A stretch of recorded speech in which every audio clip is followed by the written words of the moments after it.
మంతా తుఫాన్ ముప్పు నేపథ్యంలో రానున్న 3 రోజులు జిల్లా యంత్రాంగం అప్రమత్తంగా ఉండి ప్రజలకు ఎలాంటి ఇబ్బంది లేకుండా ఎటువంటి ప్రాణ ఆస్తి నష్టాలు కలగకుండా తగు ముందస్తు జాగ్రత్తలు తీసుకోవాలని స్కూల్ ఎడ్యుకేషన్ డిపార్ట్మెంట్ సెక్రటరీ మందా తుఫాన్ జిల్లా ప్రత్యేక అధికారి కోన శశిధర్ అధికారులను ఆదేశించారు.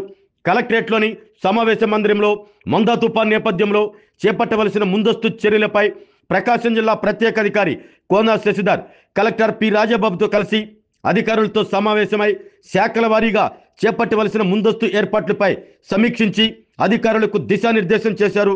తొలుత మందా తుఫాన్ నేపథ్యంలో తుఫానుకు ముందు, తుఫాన్ సమయంలో, తుఫాను తర్వాత శాఖల వారీగా చేపట్టవలసిన చర్యలపై రూపొందించిన యాక్షన్ ప్లాన్ను పవర్ పాయింట్ ప్రజెంటేషన్ ద్వారా కలెక్టర్ రాజాబాబు ప్రత్యేక అధికారికి సమగ్రంగా వివరించారు.